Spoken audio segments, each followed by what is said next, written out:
নিজের ওই বেডরুমে দরজার সামনে দাঁড়িয়ে মায়া যেন হঠাৎ পাথর হয়ে গেল। চোখের সামনে যে দৃশ্যটা দেখেছে সেটা তার মস্তিষ্কে কোনোভাবেই মেনে নিতে পারছে না। বিছানার এক পাশে বসে আছে তার স্বামী তারেক, আর তার এক পাশে তার নিজের মামাতো বোন তানিয়া। মায়ের ৮ মাসের ভারী শরীরটা দরজার সামনে স্থির হয়ে আছে, এক হাত পেটের উপর, অন্য হাতটা দরজার হাতলে শক্ত করে ধরা। চোখ দুটো বড় বড় হয়ে গেছে, ঠোঁট কাঁপাচ্ছে কিন্তু কোনো শব্দ বের হচ্ছে না। পাশে দাঁড়িয়ে থাকা ফারহাতও একইভাবে স্তব্ধ। দুজন ভাই বোন যেন একই সঙ্গে এমন একটা সত্যের সামনে দাঁড়িয়ে এসেছিল যেটা কেউ কোনোদিন কল্পনাও করেনি। অথচ কয়েক সেকেন্ড আগেও মায়া মুখে ছিল হাসি, আর সে নিজের স্বামীকে সারপ্রাইজ দিতে এসেছিল। সঙ্গে বড় ভাই ফারহাত। নিজেদের কাছেই থাকা অতিরিক্ত চাবি দিয়ে নিঃশব্দে বাসায় ঢুকেছিল দুজন। মায়া ইচ্ছে ছিল হঠাৎ ঘরে ঢুকে তারেকের চোখ চেপে ধরে বলবে, বলো তো কে এসেছিল। তারপর তারেক অবাক হয়ে তাকে জড়িয়ে ধরবে, হয়তো পেটের উপর হাত রেখে তাদের অনাগত সন্তানটার সঙ্গে কথা বলবে। এই সামান্য আনন্দটুকু তাদের জন্যই মায়া নিজের শরীরে কিন্তু ভুলে এত এসেছে। কিন্তু নিজের বেডরুমের দরজা খুলে সে যেন দৃশ্য দেখল, সেখানে তার জন্য কোনো সারপ্রাইজ ছিল না, ছিল শুধু বিশ্বভাঙা শব্দহীন বিস্ফোরণ। ঘরের ভেতরে দুজন মানুষ তখনও মায়া আর ফারহাতকে খেয়াল করেনি। তারা নিজেদের মধ্যে এতই মগ্ন ছিল যে দরজার সামনে দাঁড়িয়ে থাকা দুজন মানুষের উপস্থিতি তাদের টের হয়নি। মায়ের বুকের ভেতরটা ধীরে ধীরে ভারী হয়ে আসছিল। তার চোখ চলে গেল তানিয়ার দিকে। এই তানিয়া যে শুধু তার মামাতো বোন নয়, ছোটবেলা থেকেই মায়ার পরিবারের সঙ্গে ওতালপোতে জড়িয়ে থাকা একজন মানুষ। তানিয়ার বাবা বহু বছর ধরে প্যারালাইজড, নিজের উপার্জন করতে পারে না। তানিয়ার মা একা সংসার সামলাতে পারে না। তাই তানিয়া ছোটবেলা থেকেই মায়ের বাবা তাদের পরিবারের পাশে দাঁড়িয়েছেন। কখনো চিকিৎসার টাকা, কখনো সংসারের বাজার, কখনো মেয়ের পড়াশোনার খরচ। যখন যেটা প্রয়োজন হয়েছে নিজের স্বার্থ অনুযায়ী করে গেছে। কেউ তাকে বাধ্য করেনি, কেউ বিনিময়ে কিছু চায়নি। কারণ মায়ের বাবা সবসময় একটা কথাই বলতেন, ওরা তো আমাদেরই মানুষ। মায়াও সেই বিশ্বাস নিয়েই বড় হয়েছে। তানিয়াকে নিজের বোনের মতো দেখেছে। তার নিজের মা বাবাও তানিয়াকে কখনো পর ভাবেনি। আজ আজ সেই তানিয়া দাঁড়িয়ে আছে মায়ের স্বামীর পাশে। মায়ের চোখ ঝাপসা হয়ে এলো। তার বুকের ভেতর একটা প্রশ্ন বারবার ঘুরতে লাগলো, কেন? কিন্তু উত্তর দেওয়ার মতো কেউ নেই।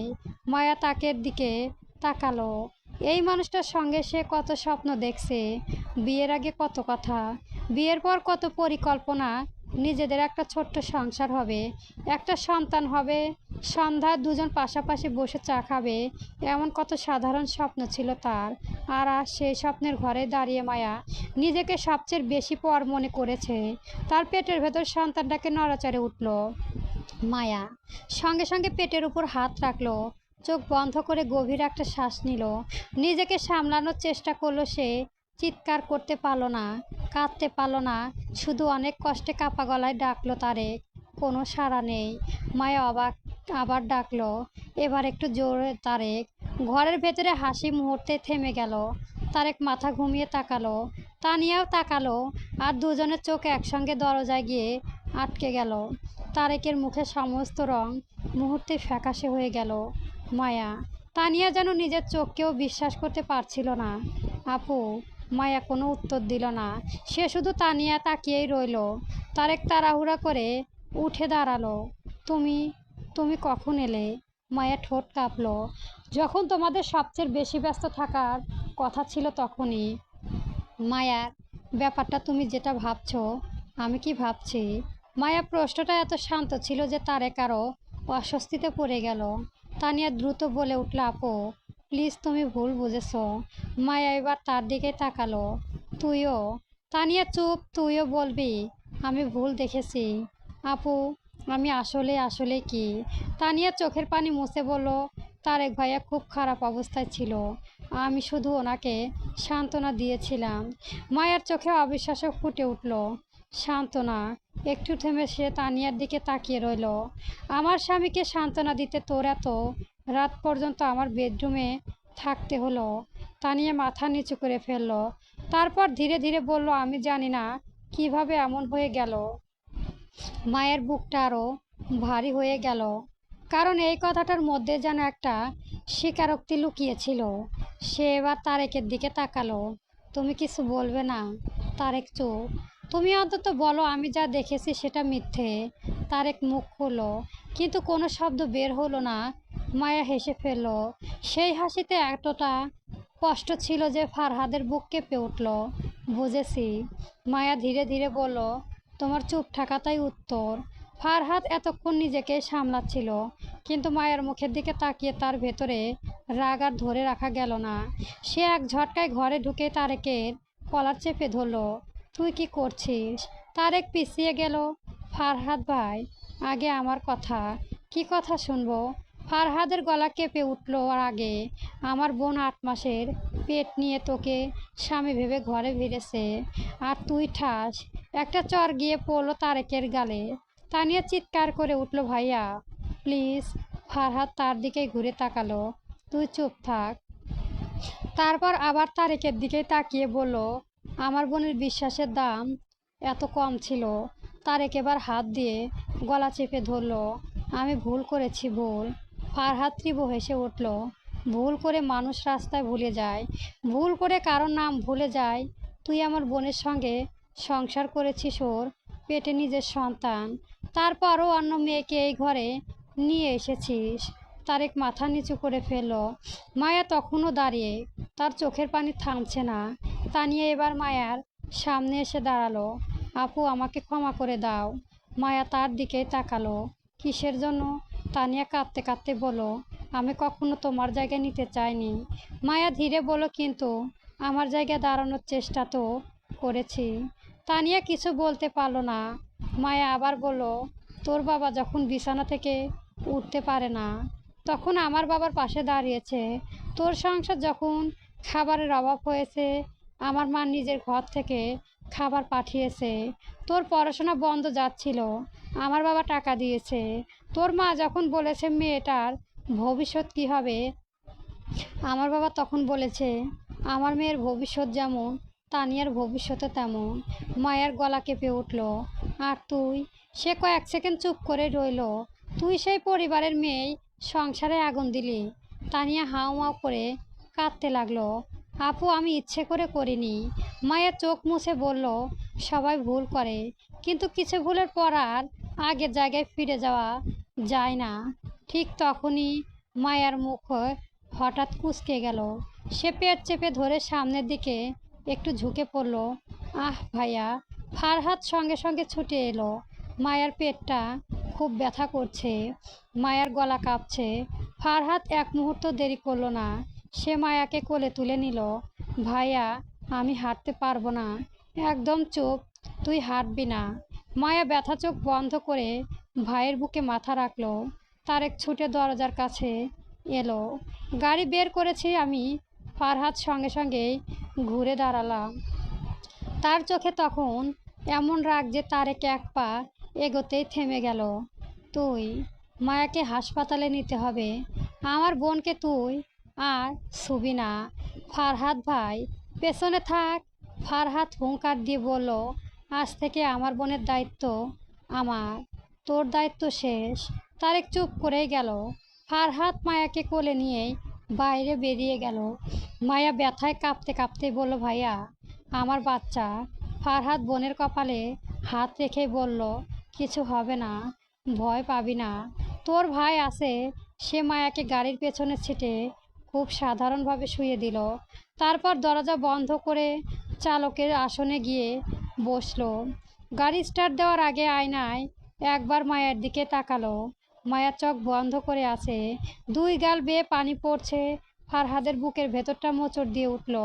নিজের বোনকে আজ সে প্রথমবার এত অসহায় দেখছে। তার আর মনে শুধু একটা কথাই ঘুরছে যে মেয়েটার নিজের স্বামীর ঘরে ভালোবাসা নিয়ে ফিরছি, তাকে আর সেই ঘর থেকেই নিজের ভাইকে কোলে করে বের করে আনতে হলো। গাড়ি হাসপাতালের দিকে ছুটে গেল, আর সেই গাড়ির দরজার সামনে দাঁড়িয়ে রইল তারেক আর তানিয়া। একজন হারিয়ে ফেলল নিজের স্ত্রীকে, আর অন্যজন হারাতে চলল সেই পরিবারকে, যে পরিবার তার অসহায় বাবার জন্য বছরের পর বছর নিজের পরিবারের মতো দাঁড়িয়েছিল। হাসপাতালে জরুরি বিভাগের সামনে গাড়ি থামার আগেই ফারহাদের বুকের ভেতরটা কেমন যেন ছটফট করতে শুরু করছিল। পেছনের সিটে মায়া চোখ বন্ধ করে পড়ে আছে, এক হাত শক্ত করে পেটের উপর চেপে ধরে রেখেছে, অন্য হাতটা সিটে আঁকড়ে আছে। মুখটা যন্ত্রণায় কুঁকড়ে গেছে। ৮ মাসের সন্তানকে নিয়ে এতক্ষণ ধরে যে ধাক্কাটা সে সহ্য করেছে, তার উপর হঠাৎ শুরু হওয়া তীব্র ব্যথা যেন তাকে ক্রমশ নিঃশব্দে করে দিচ্ছিল। ফারহাদ গাড়ি থামিয়ে দরজা খুলে ছুটে গেল। মায়াকে কোলে তুলে নেওয়ার সময় তার হাত কাঁপছিল। এতক্ষণ যে ভয়টায় বোনকে সাহস দিচ্ছিল, হাসপাতালের দরজা এসে সেই ভয়ে নিজের চোখে ভয় স্পষ্ট হয়ে উঠল। মায়া চোখ খোল, আমার দিকে তাকা। মায়া কষ্ট চোখ মেলালো। ভাইয়া, আমার বাচ্চা, কিছু হবে না, ডাক্তার দেখছে, তুই শুধু সাহস রাখ। মায়া মাথা নাড়ালো, কিন্তু পরের মুহূর্তে ব্যথায় তার শরীর কেঁপে উঠল। ভাইয়া, খুব ব্যথা করছে। ফারহাদ আর কিছু বলতে পারল না, দ্রুত নাচতে ডেকে মায়াকে ভেতরে নিয়ে গেল। দরজা বন্ধ হয়ে গেল। ফারহাদ হাসপাতালের করিডোরে দাঁড়িয়ে রইল। কয়েক মুহূর্ত আগেও যে মানুষটার আগে তারেকে মেরে ফেলতে চেয়েছিল, এখন তার সমস্ত রাগ যেন একটা আতঙ্কের কাছে হেরে গেল। সে শুধু বন্ধ দরজা দিকে তাকিয়ে আছে। বারবার মনে পড়েছে মায়ার কথা, ভাইয়া, আমার বাচ্চা। ফারহাদ 2 হাত দিয়ে মাথা চেপে ধরল। আল্লাহ, আমার বোনটাকে কিছু কইরো না। কিছুক্ষণ পর ভেতর থেকে নার্সদের ছুটোছুটিয়ে ডাক্তারের ব্যস্ত কণ্ঠস্বর ভেসে আসতে লাগলো। পরিস্থিতিতে স্বাভাবিক নেই সেটা বাইরে দাঁড়িয়ে বোঝা যাচ্ছিল। এরই মধ্যে খবর পেয়ে একে একে মায়ার বাবা মা এসে পৌঁছালো। মায়ার মা নাসরিন বেগম ছুটে এসে ফারহাদের হাত ধরে কাঁপা গলায় বলে, কি হয়েছে আমার মেয়ের? ফারহাদ কিছুক্ষণ চুপ করে রইল। কিভাবে বলল, কোন মুখে বলবে নিজের বোন নিজের ঘরে কি দেখতে? কিন্তু আর লুকোনো উপায় নেই। সে ধীরে ধীরে সব বলল। তারেকের সঙ্গে তানিয়াকে দেখার থেকে শুরু করে মায়ার সামনে সব কিছু প্রকাশ পাওয়া। ফারহাদের রাগ। মায়া হঠাৎ ব্যথায় ওঠা কিছুই বাদ দিল না। কথাগুলো শুনতে শুনতে নাসরিন বেগমের মুখ শুকিয়ে গেল। মায়ার বাবা সাইফুল ইসলাম যেন কিছুক্ষণের জন্য কথা বলা শক্তি হারিয়ে ফেললেন। যে তানিয়ার পরিবারকে বছরের পর বছর নিজের পরিবারের মতো আগলে রেখেছে, আর সেই মেয়ের কারণেই নিজের মেয়েকে হাসপাতালের জরুরি বিভাগে রেখে দাঁড়িয়ে থাকতে হচ্ছে, এই সত্যটা যেন তিনি কোনোভাবে মেনে নিতে পারছেন না। তানিয়ার মা বাবাও ততক্ষণে হাসপাতালে এসে পৌঁছাচ্ছে, কিন্তু ফারহাদের মুখে সবটা শোনার পর তার কেউ মাথা তুলে তাকাতে পারলেন না। তানিয়ার মা সেলিনা বেগম বারবার আঁচল দিয়ে চোখ মুছছেন, আর তানিয়ার বাবা মোস্তাক সাহেব হুইল চেয়ারে বসে নির্বাক হয়ে আছেন। তাদের বলার মতো কোনো কথা ছিল না। কি বলবে? যে মেয়ে বাবার অসুস্থতার সময় মায়ার বাবার পাশে দাঁড়িয়েছিলেন, সেই মেয়েই সংসারে তাদের মেয়ের আগুন ধরিয়েছে।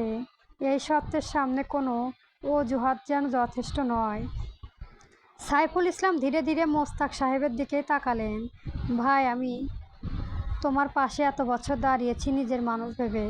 তোমার মেয়েকেও নিজের মেয়ের মতোই দেখেছি। মোস্তাক সাহেব মাথা নিচু করে ফেললেন। কিন্তু আজ আমার মেয়েটার ওই ঘরে কি অবস্থায় গেছে সেটা ভাবতেই পারছিস না। তানিয়ার মা কাঁদতে কাঁদতে বলল, ভাই, আমার মেয়েটা ভেতরে জীবন মৃত্যুর সঙ্গে লড়ছে। করিডোরে আবার নিস্তব্ধ হয়ে গেল। ঠিক তখনই দূর থেকে তারেক আর তানিয়াকে আসতে দেখা গেল। তানিয়ার চোখ ফুলে গেছে। তারেকের মুখেও ভয়। তারা কাছে আসতেই মায়া বাবা আর নিজেকে সামলাতে পারলেন না। সোজা গিয়ে তারেকের গালে সজোরে একটা চর বসিয়ে দিলেন। তুই আমার মেয়ের সঙ্গে এটা করতে পারলি? তারেক মাথা নিচু করে দাঁড়িয়ে রইল। বাবা, আমাকে বাবা বলবি না। আমার বাবার গলা চেপে উঠল, যেন মানুষ আমার মেয়ে বিশ্বাসের মর্যাদা রাখতে পারে না। তার মুখে আমার জন্য ওই ডাকটাও মানায় না। তারেক চুপ করে গেল। মায়ার মা এবার তানিয়ার সামনে গিয়ে দাঁড়ালেন। চোখে পানি গড়িয়ে পড়েছে কিন্তু গলায় কোনো মায়া নেই। তুই? তানিয়া কাঁদতে কাঁদতে মাথা নিচু করলো। ফু, ফুপো। আমি ঠাস। নাসরিন বেগমের হাতের চারা তানিয়ার গালে গিয়ে পড়ল। তারেকে নিজের মেয়ের মতো দেখছি। তানিয়া কেঁদে উঠল। ফুপু, আমি ভুল করেছি, ভুল।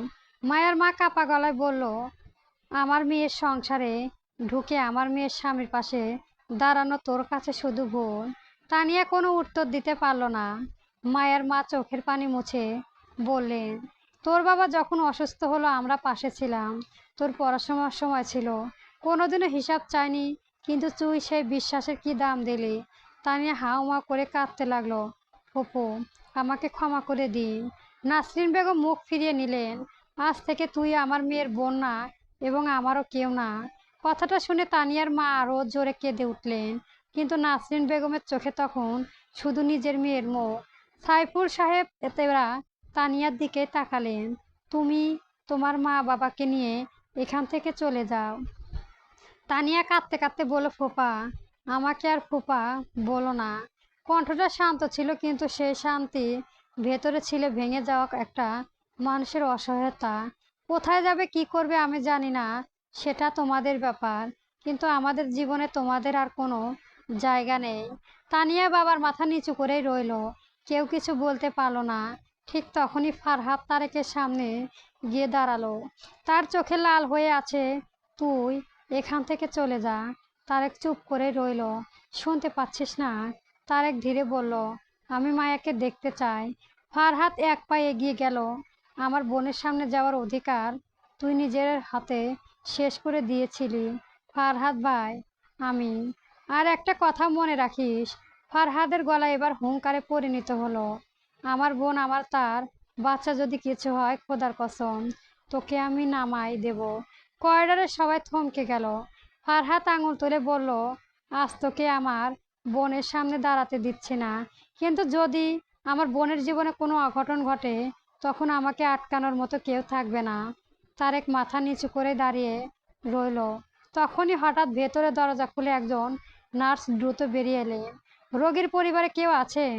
সবাই একসঙ্গে উঠে দাঁড়ালো। মায়ের বাবা এগিয়ে গেলেন। আমি বাবা। ডাক্তার আপনাদের সঙ্গে কথা বলবেন। কয়েক মুহূর্ত পর ডাক্তার বেরিয়ে এলেন। মুখটা গম্ভীর। হাতে থাকা ফাইলটা বন্ধ করে তিনি সবার দিকে তাকালেন। কেউ যেন নিঃশ্বাস নিতেও ভুলে গেল। ডাক্তার ধীরে বললেন, আমরা অনেক চেষ্টা করেছি। মায়ের মার সঙ্গে কেঁদে উঠলেন। আমরা মেয়ের কি হয়েছে ডাক্তার? ডাক্তার কয়েক সেকেন্ড চুপ থেকে খুব নরম গলায় বলল, দুঃখিত, আমরা বাচ্চাটাকে বাঁচাতে পারিনি।